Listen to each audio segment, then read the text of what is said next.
Hello, I'm Sarah from Free Your English, where I help English learners like you turn their reading into real world fluency.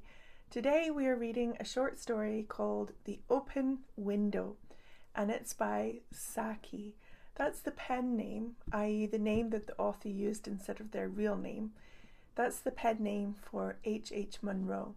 He was a British journalist and short story author born in Burma, now called Myanmar, in 1870. He's best known for his really witty stories that examined life at the time. This story is set in a very quiet setting in the English countryside, and it begins with a very nervous visitor, Mr. Frampton Nuttall, who is going to pay a visit to a family that he really doesn't know. And he's greeted by Vera, a very confident teenage niece who quickly takes charge of the conversation. We'll read the story together and then we'll talk about what it means and how you feel about it. And then we'll go back into the story and look at the useful vocabulary in it. And I'll make some suggestions that will help you do some valuable speaking practice. Before we jump into the story, here's a pre-reading question for you. As I just mentioned, the story is set in the countryside where one of the main characters has gone for a retreat, a rest. And my question is, do you find that you can rest better in the countryside or in the city? Where do you go when you really need to relax? Take a moment, pause the video, and actually speak out loud your answer. You might also want to pop it in the comments to share. For me, it's definitely the countryside. I won't elaborate on my answer because I want to get into reading the story with you, but I'll just say that I am for sure a true country bumpkin.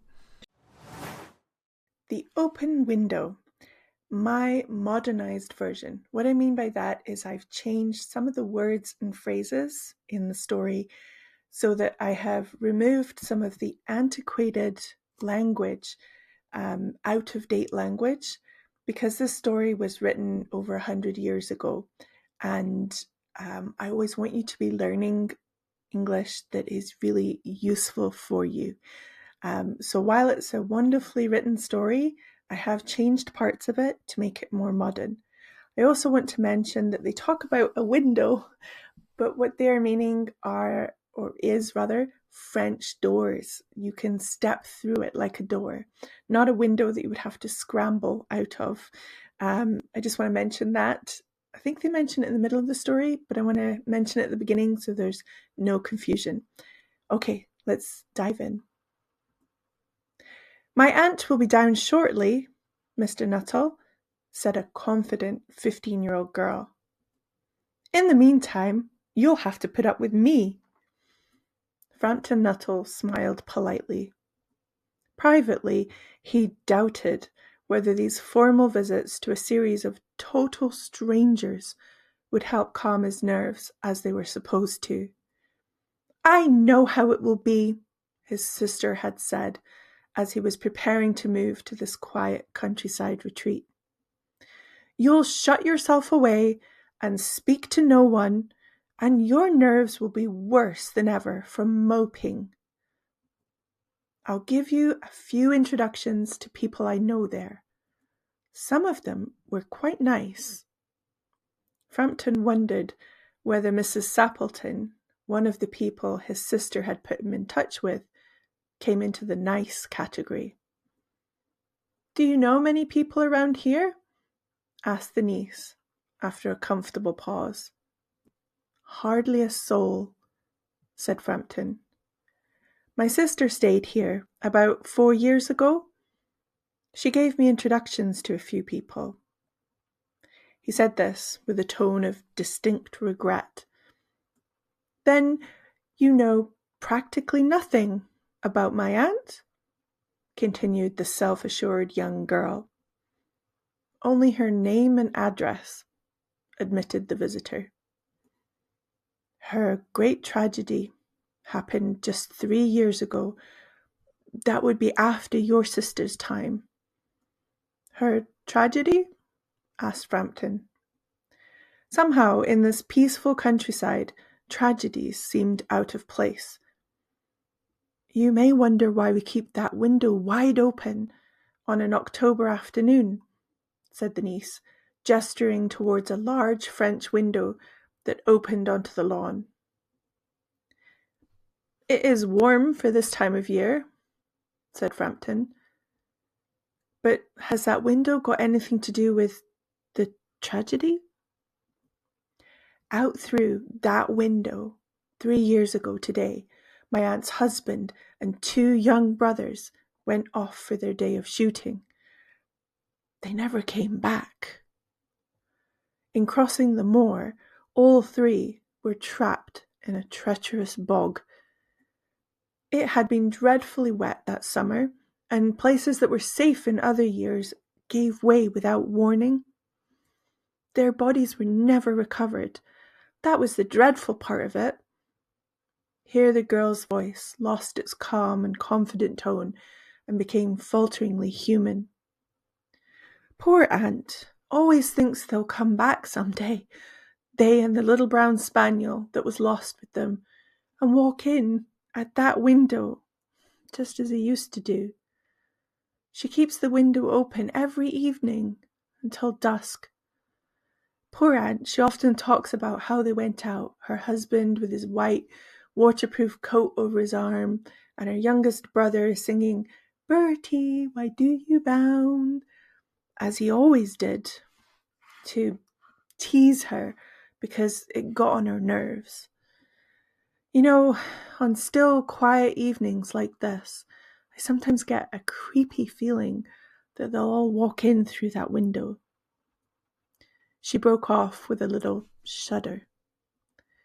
It was a relief to Frampton when the aunt bustled into the room with a whirl of apologies for being late in making her appearance. "I hope Vera has been amusing you," she said. "She has been very interesting," said Frampton. "I hope you don't mind the open window," said Mrs. Sappleton briskly. "My husband and brothers will be home directly from shooting, and they always come in this way. They've been out for snipe in the marshes today, so they'll make a fine mess over my poor carpets. So like you menfolk, isn't it?" She rattled on cheerfully about her husband and brother's hunting pursuits. To Frampton, it was all purely horrible. His hostess was clearly distracted, her eyes constantly straying to the open window and the lawn beyond. What an unfortunate coincidence that he had paid his visit on this tragic anniversary. In a desperate effort to turn the talk to a less grim topic, Frampton announced, "The doctors have ordered me complete rest, an absence of mental excitement, and avoidance of strenuous exercise." Frampton labored under the delusion that total strangers were eager for details of his ailments. "No," said Mrs. Sappleton, in a voice which only replaced a yawn at the last moment. Then suddenly she brightened into alert attention. "Here they are at last!" she cried. "Just in time for tea, and don't they look as if they were muddy up to the eyes?" Frampton shivered slightly and turned towards the niece with a look intended to convey sympathetic comprehension. The child was staring out through the open window with a dazed horror in her eyes. In a chill shock of nameless fear, Frampton swung round in his seat and looked in the same direction. In the deepening twilight, 3 figures were walking across the lawn towards the window. They all carried guns under their arms. One of them was additionally burdened with a white coat hung over his shoulders. A tired brown spaniel kept close at their heels. Noiselessly, they neared the house. Then a hoarse young voice chanted out of the dusk. I said, Bertie, why do you bound? Frampton grabbed wildly at his stick and hat, barely noticing the hall door, the gravel drive, and the front gate as he fled in panic. A cyclist coming along the road had to run into the hedge to avoid an immediate collision. Here we are, my dear, said the bearer of the white mackintosh, coming in through the window. Fairly muddy, but most of it's dry. Who was that who bolted out as we came up? A most extraordinary man, a Mr. Nuttall, said Mrs. Sappleton. Could only talk about his illnesses and dashed off without a word of goodbye or apology when you arrived. One would think he had seen a ghost. I expect it was the spaniel, said the niece, calmly. He told me he is terrified of dogs. He was once hunted into a cemetery somewhere on the banks of the Ganges by a pack of pariah dogs. He had to spend the night in a newly dug grave with the creatures snarling and grinning and foaming just above him. Enough to make anyone lose their nerve. Inventing stories at short notice was her specialty. Now that we've read the story, I'm going to offer a series of tasks that will really help your English, especially your speaking skills. And I suggest that you pause the video and you actually do the speaking. Once we've gone through those, I'll go back to the beginning of the story and we'll look really carefully at the vocabulary and study it a little bit more. Okay, so the first speaking task, describe the plot of the story. It is really useful as a really wonderful solo speaking exercise to do a little bit of reading and then pause and take a moment to describe what you've read. You could relate things like the who, what, when, where, why, and how of the story, the basic plot elements, if you're reading something like we have just done, a short story, or you could describe what it made you think of or how you feel about it. But just imagine that you were speaking to a friend and the friend has asked you, what was that story about? And you turn to them and you say, oh, well, it was about, and then this happened, and then that happened. And, I thought this, and then I wondered that.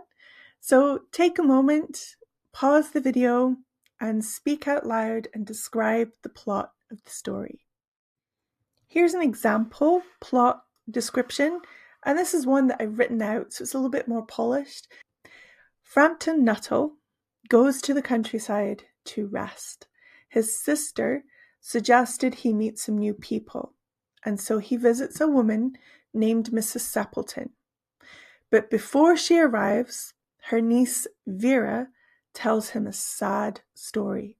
She says Mrs. Sappleton's husband and brothers died in a hunting accident and that her aunt still keeps the window, French doors, open, waiting for them to come home.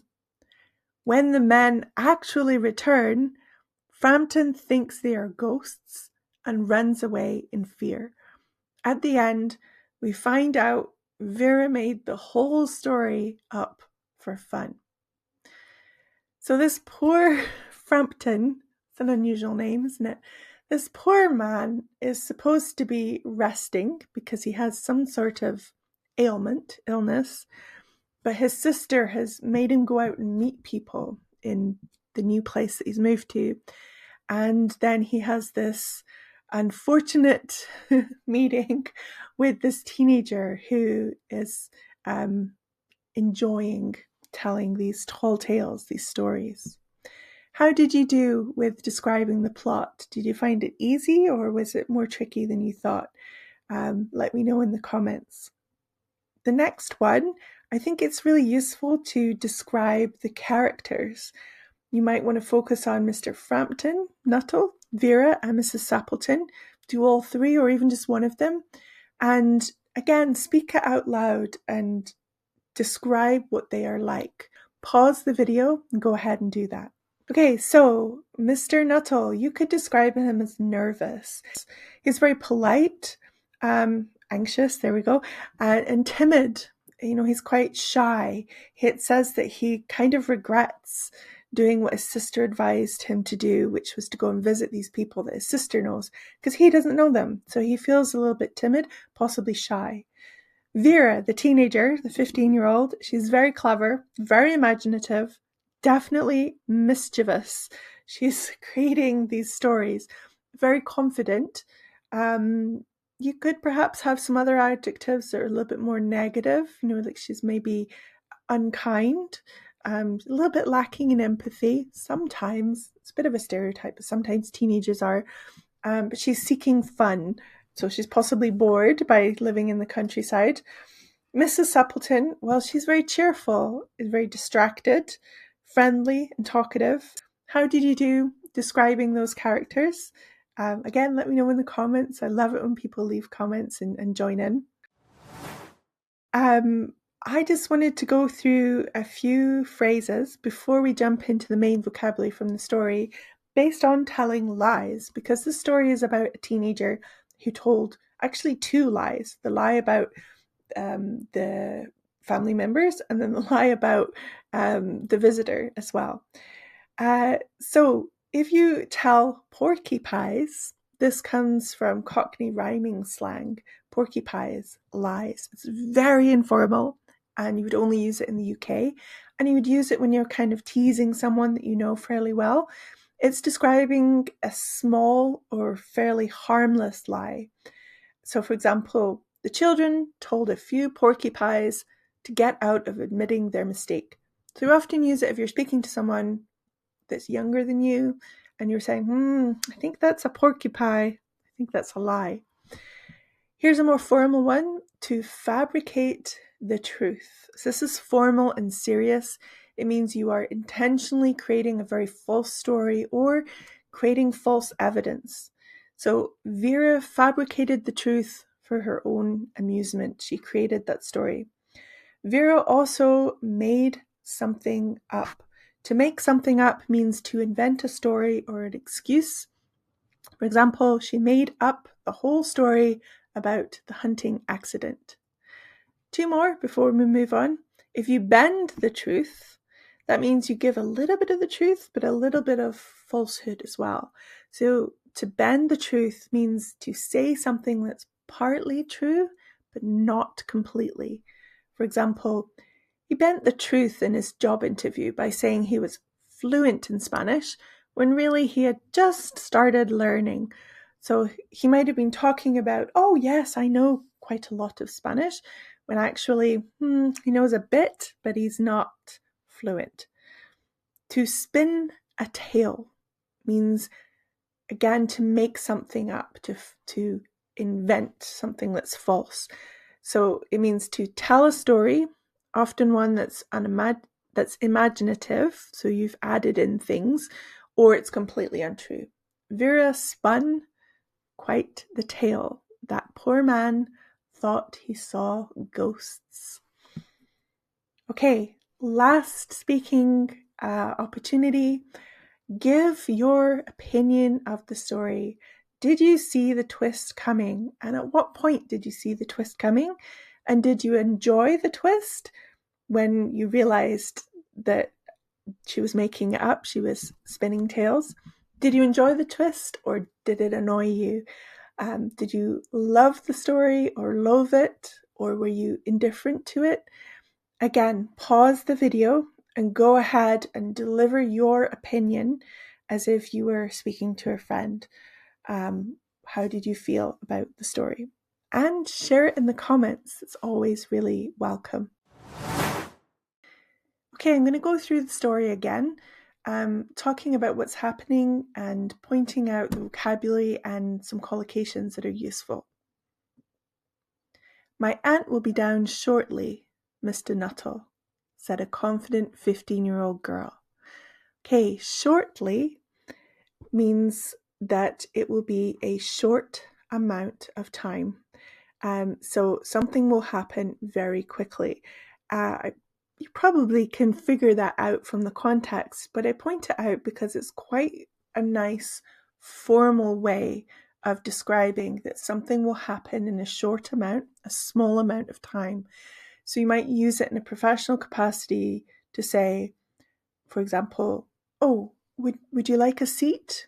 The meeting will begin shortly. This will be available shortly. So just a nice formal way of saying in a small amount of time. If you would like a complete overview of these vocabulary words, including the meaning, synonyms, antonyms, example sentences, and so on, then you can check out the link to the blog that's in the description.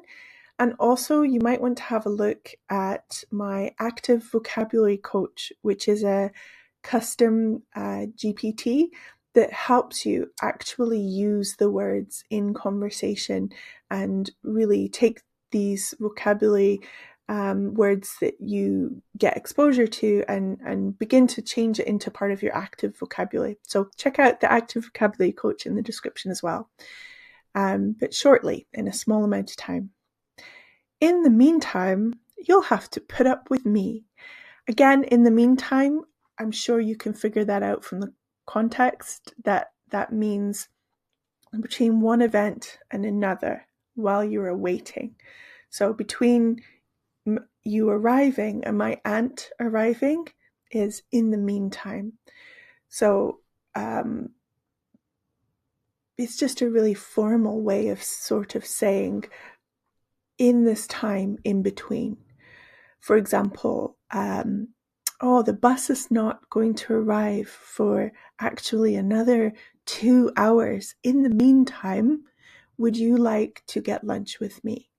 So in between now where we are and the bus arriving, that period of time in between, would you like to go and get lunch? So in the meantime, it's just a nice formal phrase. In the meantime, you'll have to put up with me.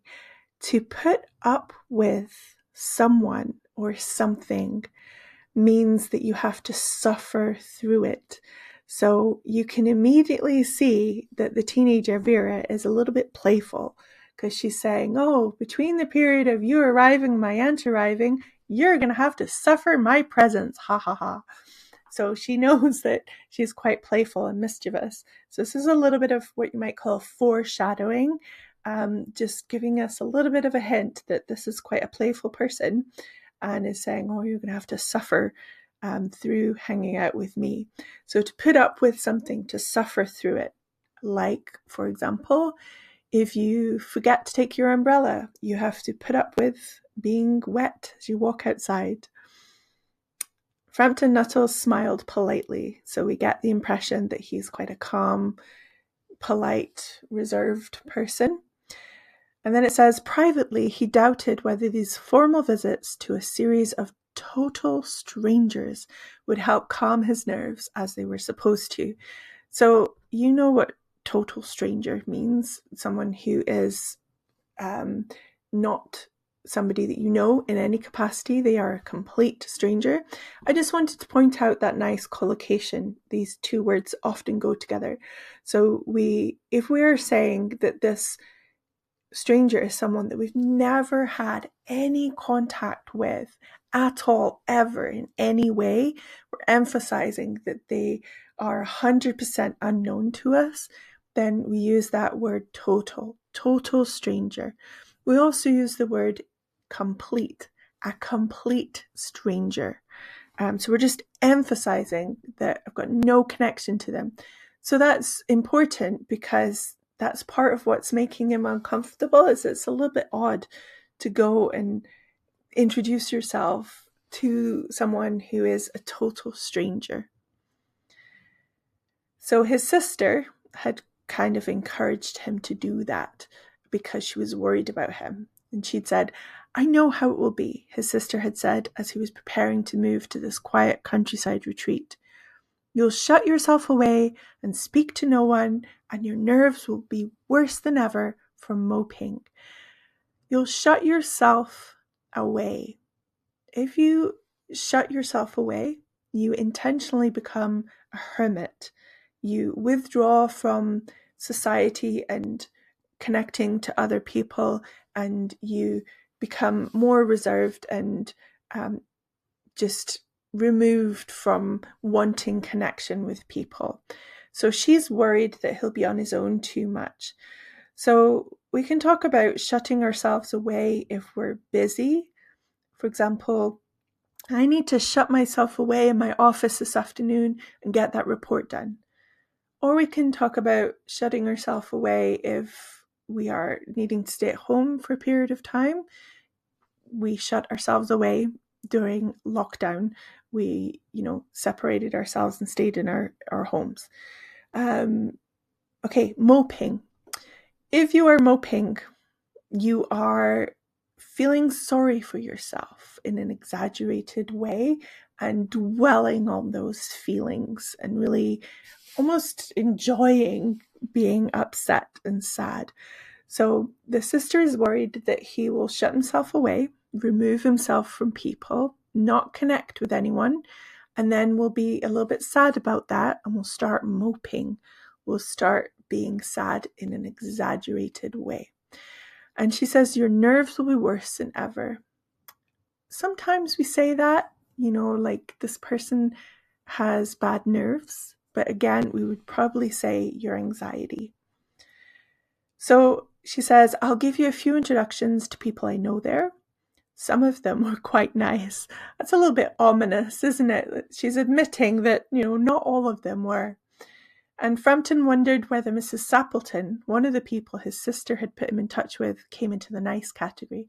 So he's found himself at the house of Mrs. Sappleton, introducing himself as his sister suggested, even though she's a total stranger, and he's thinking, gosh, I hope she's one of the nice ones. And then Vera asks, do you know many people around here? Asked the niece after a comfortable pause. So she's quite clever, isn't she? This teenager. She's kind of trying to suss out or figure out how much of a connection he has to the aunt. How much does he know?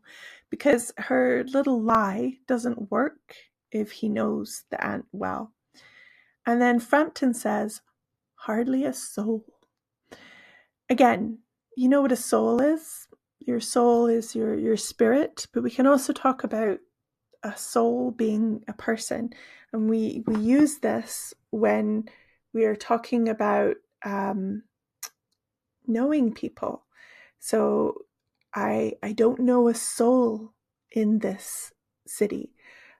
We're emphasizing that we don't know anybody. Everyone is complete strangers to us. So hardly a soul is saying, I really don't know anyone. We would not really use hardly, but we would definitely use the phrase, I don't know a soul. It's an interesting way of saying I don't know anyone. It just emphasizes that really I don't know, have no connection, spiritual or physical or any kind of connection with anyone. So I don't know a soul. So he's really laid it out there for Vera that he's got no connection to anyone, so he's not going to know if she lies. And then he explains, my sister stayed here about 4 years ago. She gave me introductions to a few people. And he said this with a tone of distinct regret. So he's starting to realize this is a bit of an odd situation, and I kind of regret that I've put myself in it. And then Vera says, then you know practically nothing about my aunt, continued the self-assured young girl. Self-assured is a synonym for confident. You are very confident in yourself. So it means the same as self-confident. And she certainly is, because she's asking all these questions and she's digging around. She's exploring to see, can I create this lie? And she's making sure that he doesn't know a soul so that she can get away with it. And he replies, only her name and address, admitted the visitor. And then Vera goes into the tragedy, explaining that it was 3 years ago, conveniently, so that the sister wouldn't have known about it. Frampton asks about the tragedy, and she starts to describe it. And then she gets to the stage where she is describing where they were, and she says, in crossing the moor, all three were trapped in a treacherous bog. A moor is an open stretch of a field, a grassy field, just a normal big open field in the countryside. But a bog is, as you can see in the picture, where the grass has become so wet that it has become incredibly muddy and also filled with water. And it can sometimes be very dangerous because it can seem like it's grass, and then it actually isn't. It's mud and water, and the mud can be very, very sticky. I don't know about you, but when I grew up, there was a lot of talk about the dangers of bogs and the dangers of quicksand, and I was terrified of quicksand, of like getting stuck in it, or like getting stuck in a bog. I don't think it's as much of a threat as I was made to believe when I was younger. But anyway, Vera describes this treacherous bog, treacherous again being like exceptionally dangerous, like a threat to life. So they were trapped there. They fell into it and they couldn't get themselves out. And she says it had been dreadfully wet. Dreadfully is a very formal way of just saying, terribly. So terribly wet that summer, and places that were safe in other years gave way without warning. If something gives way, it collapses. So the ground gave way. It looked like grass, but when they stepped on it, it was actually water and mud, and it gave way, it collapsed. And so they stepped on the grass gave way, and they collapsed into the water and the mud. And then she goes on and she describes this terrible situation, and it says that she loses her calmness, and her voice lost its calm and confident tone and became falteringly human. To falter means to stop, to not be able to continue. So she'd had a very calm, confident manner, and then she kind of is stopping and struggling to speak fully and confidently. So falteringly human, stopping in a human way. And then she also describes how the younger brother had sung this song that got on her nerves. It annoyed the aunt. If something gets on your nerves, it annoys you. So to get on someone's nerves, to annoy them. So this singing got on her nerves. And she does all this big description of the tragedy, and then at the end, just for effect, she kind of falters and ends with a little shudder. It's very dramatic. So she falters, she broke off. If you break off in the middle of speaking, you falter. So you're so filled with emotion that, it was a terrible tragedy, and I can't go on, that kind of dramatic. She stops, she broke off. So we speak about people breaking off their conversation in mid-sentence because of emotion. So faltering in what they're saying, or breaking off because they're filled with emotion.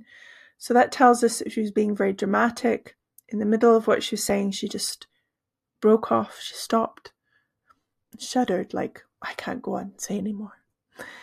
Frampton was finding this difficult, so was quite relieved when the aunt bustled into the room. To bustle means to move rapidly with a lot of haste and drama. So to move quickly and dramatically into the room. And this. When the aunt is complaining about how her husband and her brothers come in and they make a mess of the carpets, she says, so like you men folk, isn't it? And I'm really happy to say that would be it is inappropriate to say these days, and that many of us live in places where we don't have such rigid gender rules. but I know where I live, more and more women and men are sharing equal roles, especially in households. And we wouldn't make comments about, oh, women are always like that and men are always like this. It would be inappropriate to do so. And I personally am happy about that. Okay. Because Frampton is a little bit kind of finding it difficult that he's arrived on what he thinks is a tragic day, he tries to change the subject, and the only thing he can think of to speak about him is himself, which says a lot about him, that he goes on and on and on about his illnesses. And he describes what the doctors have told him he must do, that he can't have too much excitement, he needs to be in a nice calm place, that's why he's come to the countryside, and he needs to have an avoidance of all strenuous exercise. Strenuous collocates with exercise, goes together really well. And strenuous means using extreme, strong force. So a gentle walk along a country lane would not be strenuous exercise, but running a 10K very, very fast, that would be strenuous exercise. So using extreme force. Frampton laboured under the delusion that total strangers were eager for details of his ailments. If you labour under a delusion, that means you incorrectly believe something. A delusion is a falsehood, an imagined, invented reality that exists for one or more people. And then an ailment is just an illness, a fancy way of saying his medical problems. So here, the author is kind of laughing at Frampton and saying, gosh, that's all he could think of to speak about is himself. So we can describe him as quite self-absorbed. And let's see what else we have to look at vocabulary-wise. When the three are coming in like ghosts, the younger brother sings this song that gets on the nerves of the aunt, that annoys her, and his young voice is described as hoarse. Hoarse means that you are losing your voice a little bit, like I am. I have a bit of a hoarse voice today. My voice. Sorry for that awful noise. It sounds a little bit raspy, as if you were losing your voice. So you're starting to go hoarse. When you go completely hoarse, it means you have lost your voice. So he's losing his voice. That implies tiredness, like the boy, has had a long day, he's tired. The husband of the aunt, Mr. Sappleton, he arrives and he says, "Who is that who bolted out as we came up?" To bolt somewhere, out or in. To bolt somewhere means to go somewhere very quick, but you're going with a speed that is not careful and considered. It implies panic and lack of thought. So we often use it to describe animals, especially horses. We say the horse bolted out of the stable. The schoolboy bolted out of the school at the end of the day. So it's panic, it's a real desire to move, it's wild. I think he also, or perhaps Mrs. Suppleton, uses the phrase dashed out, which is kind of the same thing. Thank you for joining me for this read through of the story The Open Window. I highly recommend trying out some example sentences of the vocabulary. Feel free to post them in the comments, and I would love to hear your opinion of the story in the comments as well. If you are interested in using reading as a doorway to a better level of fluency, then you might be interested in my Read to Speak book club. For just £7 a month, you can join a community of wonderful folks who are reading and speaking and moving forward with their English in interesting ways. Thank you again for joining me, and I look forward to seeing you on the next one. Take care.